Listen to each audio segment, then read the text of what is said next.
मित्रों नमस्कार। अभी आप देख रहे होंगे कि हवाई दुर्घटनाएं बहुत होती जा रही हैं और लगातार अभी इनमें वृद्धि होनी भी है। ग्रह योग कुछ विश्व कुंडली में इस प्रकार से बन रहे हैं कि ये संकेत देते हैं कि आने वाले समय में हवाई दुर्घटनाएं होना, हवाई जहाज़ों का अपनी जगह से भटकना, ये सारी स्थिति होंगी और कई जगह हवाई जहाज़ों का रुक जाना, कि फ्रीक्वेंसी प्रॉपर नहीं होगी तो फिर ऐसी स्थिति बनेगी। और ये योग आने वाले समय में और भी बनेगी, बल्कि 2025 और 26 में ये स्थिति तो थोड़ी सी ज़्यादा रहेगी। ग्रह योग है, मंगल केतु का भी साथ चल रहा है, हमारे बोइंग का टकराना, केदारनाथ की घटना और भी ऐसी कई घटनाएं जो हवाई यात्राओं से संबंधित हैं, आगे बहुत अच्छी होने के संकेत नहीं है। उसके पीछे कारण है मंगल और केतु का एक साथ सिंह राशि में भ्रमण करना। विश्व कुंडली को यदि हम देखते हैं तो विश्व कुंडली 2025 में कुंभ लग्न है, दूसरे स्थान पर बुध, शुक्र, शनि और राहु हैं, तीसरे स्थान पर सूर्य हैं, चौथे स्थान पर गुरु हैं, छठे स्थान पर मंगल हैं, केतु हैं 8वें स्थान पर और चंद्रमा की स्थिति है भाग्य स्थान पर।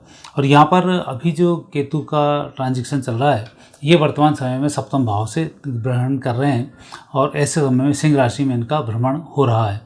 और सिंह राशि में भी 6 जून को मंगल और केतु का मिलन हुआ है। केतु हवा का कारक है, मंगल वाहन का कारक है। तो हवाई दुर्घटनाएं बहुत हो रही हैं और हवाई दुर्घटनाओं में अकेली हवाई दुर्घटनाएं नहीं मानी जाती। हवाई दुर्घटनाओं में ये भी होती है, जो मिसाइलें चल रही हैं ये भी हवाई दुर्घटना ही है। यहाँ भी जो हमले हो रहे हैं वो एयरक्राफ्ट के थ्रू ही हमले हो रहे हैं, तो ये भी उसी बात का संकेत है। हवाओं में या तो आप खुद लड़ना शुरू कर दो या कुदरतन आपके एक्सीडेंट होने लग जाएं, ये स्थिति लगातार बनेगी और आने वाले समय में तो अभी ये स्थिति और बिगड़नी ही है, ये ऐसे संकेत मिलते हैं।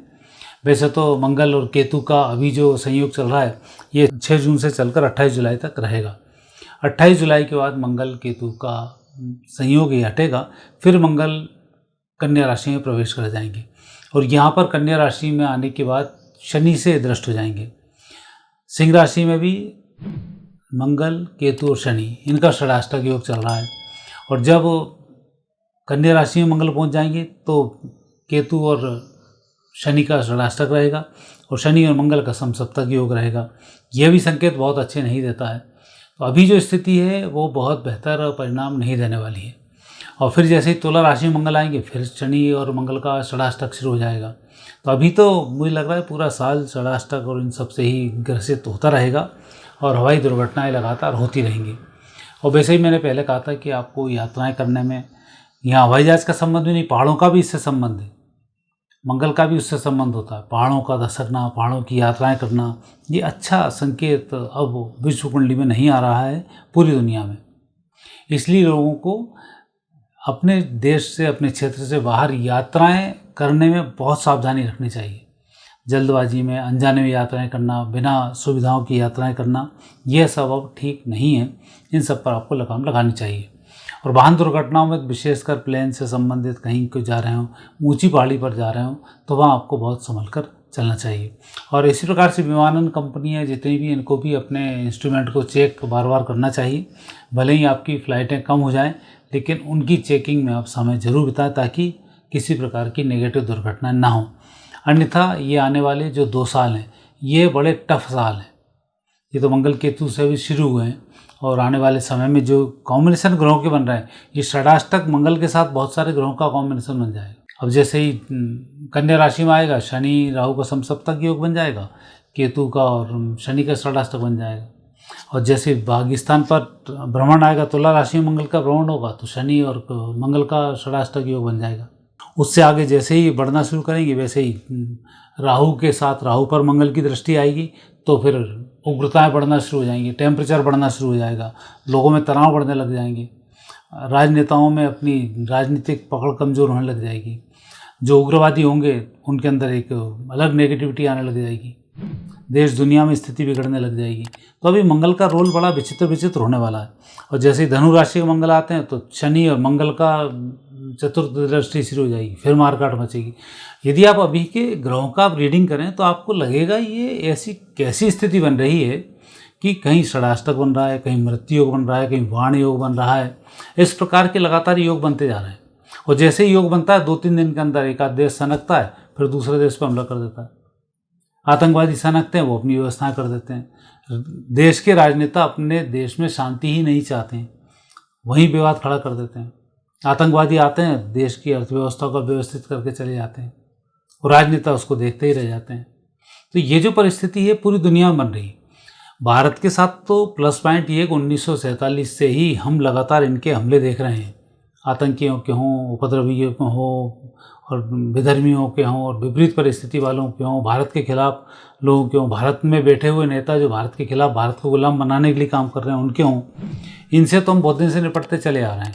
तो आज दुनिया की तुलना में हम थोड़े से अवेयर हैं इन मामलों को लेकर कि नेगेटिव क्या क्या होता है। अभी तो पूरी दुनिया में जब इन आतंकियों का प्रहार होगा, जब उन देशों के अंदर अराजकताएँ फैलेंगी, तब स्थिति बड़ी विचित्र होगी। जैसे अभी अमेरिका में चल रहा है, लगातार गृह युद्ध की ओर बढ़ते चले जा रहे हैं। तो ऐसी स्थिति होने के संकेत तो अब मंगल लगातार देता रहेगा, क्योंकि मंगल, शनि, केतु, राहु, इनका बड़ा गंभीर प्रभाव पड़ता है। जब भी ये समसप्तक में हों, षडाष्टक में हों, आसपास युति बनाते हों, तब ये नेगेटिव इम्पैक्ट डालते हैं। लड़ाई झगड़े होना, खून खराबा होना, आर्थिक नुकसान होना, भूमि को बड़ी परेशानी होना, वायु में प्रदूषण होना, हवाई जहाज की दुर्घटनाएं होना, मिसाइल्सों का ज़्यादा परीक्षण होना, देश दुनिया से लोगों का दूसरे ग्रहों की ओर आगे बढ़ना, ये सब संकेत मंगल के कारण आ जाते हैं। और ये संकेत जो मिल रहे हैं ये पॉजिटिव अधिक हैं, नेगेटिव कम है। लेकिन जो नेगेटिव हैं वो मृत्यु से संबंधित हैं, इसलिए खतरनाक है। रिसर्च के मामले में ये मंगल बहुत अच्छा है। भारत ऐसे ऐसे वेपन्स तैयार कर लेगा, दुनिया देख के दंग रह जाएगी, ये मंगल का संकेत है। लेकिन साथ ही लड़ाई झगड़ा हो जाता है, फिर कहीं मिसाइल दागनी पड़ती है, कहीं कुछ करना पड़ता है, कहीं सर्जिकल स्ट्राइकें करनी पड़ती हैं, कहीं ऑपरेशन सिंदूर को अंजाम देना पड़ता है। तो वहाँ स्थिति बनती है। और भारत अभी तक तो सबके साथ सबके विकास और सबके सुनने की बात कर रहा था, तो लोग या दूसरे पड़ोसी देश भारत को कमज़ोर मान रहे थे। भारत की स्थिति को उन्होंने कमज़ोर मानना शुरू कर दिया था।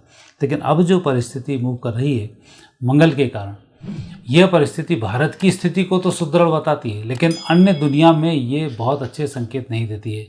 वहाँ के राजनेताओं में विशेषकर, या तो रूस के राजनेता की बात करें, फ्रांस की बात करें, जापान की बात करें, जो कुछ सौम्य देश हैं, इनके राजनेताओं का मानसिक संतुलन तो ठीक रहेगा।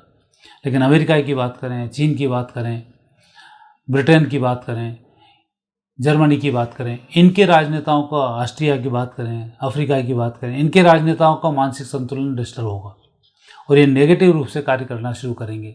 हमारा पड़ोसी पाकिस्तान भी यही है, श्रीलंका भी यही है। तो यहाँ के नेताओं पर नेगेटिव प्रभाव आएगा और जनता के साथ वो गलत निर्णय करेंगे। कहीं जातिवाद की बात करेंगे, कहीं धर्म की बात कर जाएंगे, कहीं अपने व्यक्तिगत स्वार्थों की बात करेंगे और उसमें जनता को लगातार नुकसान होता रहेगा। ये संकेत मिल रहे हैं।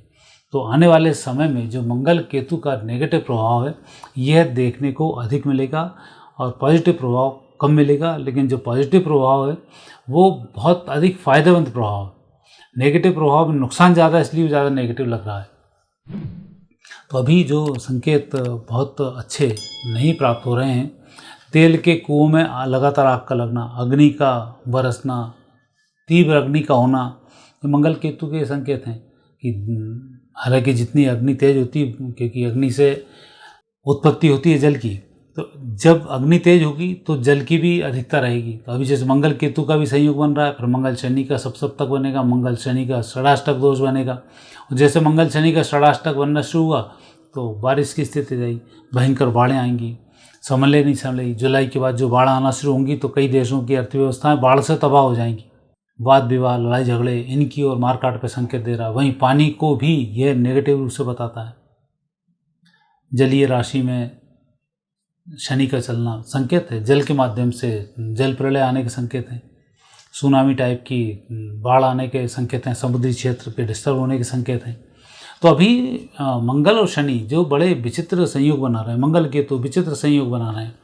कहीं अग्नि चल जाती है, कहीं हवा चल जाती है और एकदम तहस नहस हो जाता है। हवाएं पहले भी चलती थी, आगे पहले भी लगती थी, बाढ़ पहले भी आती थी, लेकिन विध्वंस नहीं होता था। अब परिवर्तन है कि विध्वंस का, बाढ़ में वाहन बह जाते हैं, मकान ढह जाते हैं, पहाड़ दरक जाते हैं, लंबा नुकसान हो जाता है, देश को भी नुकसान होता है, जनताओं को भी नुकसान होता है।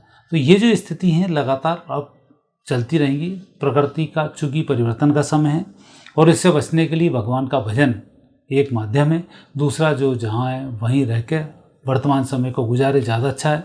वो कहीं यात्राएं करनी है तो थोड़ा सा संभल कर यात्राएं करें, परिस्थिति को देखकर यात्राएं करें। आकस्मिक रूप से हर कहीं यात्रा न करें, क्योंकि इस समय परिस्थिति ऐसी है कि पहले कभी यात्राएं करते थे तो सब जगह खाली मिल जाती थी, अब हर जगह भरी हुई मिल रही है, रहने ठहरने की व्यवस्थाएं नहीं है। तो जो अव्यवस्था है ये ग्रहों के बेतरतीब होने से भी आती है।